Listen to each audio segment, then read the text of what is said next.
I'm sorry, Malcolm. Tuned out there for a moment, I say as my brain belatedly registers he's added something. What did you say? I said there's another piece of housekeeping, old chap. We have a historian imminently due. I groan. But Malcolm looks unperturbed. Road time travellers might be my bread and butter, but dealing with legitimate ones is also part of my job description. Please tell me you mean a scientist, like a herpetologist who wants to collect a specimen of extinct frog from the Amazon or something. That can be fun, and at least I don't have to worry too much about time pollution when we're poking around on some blank spot on the map. I'm afraid not, old bean. She's coming down to study the development of women's fashions in the late 20th century. I sigh.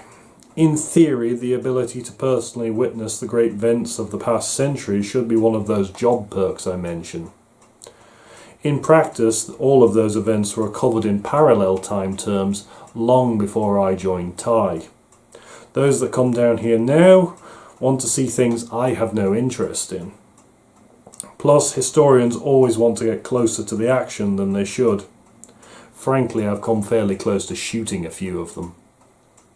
She. This one identifies as she. Does this one know at least not to try and lecture me on the long-term consequences of what we're seeing, I ask? Does she know she damn well has to wear a false flesh mask? Stunningly attractive women down here attract attention. I would imagine so. Her route down intersected with that of Professor Titlus's route back up, Malcolm replied, effortlessly coping with a name that I never figured out how to pronounce. And if there is a good and willing God anywhere or any when in the universe, the Professor is still working with a limp, I grunt. When should I expect this illustrious personage? 30 parallel days from now, old chap.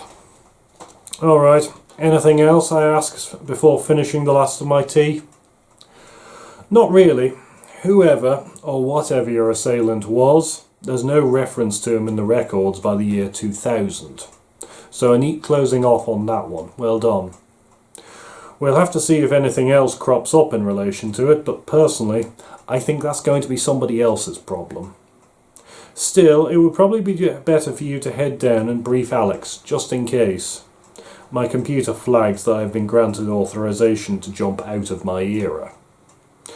Well, I might have to put up with a historian, but at least I get an extra trip down range. I set my computer to do the number crunching necessary for the jump. Thanks, Malcolm, I say, standing up. See you next month? Indeed, for I foresee that we too shall meet again. Well, folks, that brings us to the end of my reading of Out of Era. If you're curious to know how has a university student found herself tied up in the affairs of time travellers, then I would encourage you to investigate the links below. Now, the more eagle-eyed among you may have noticed this appear in the background.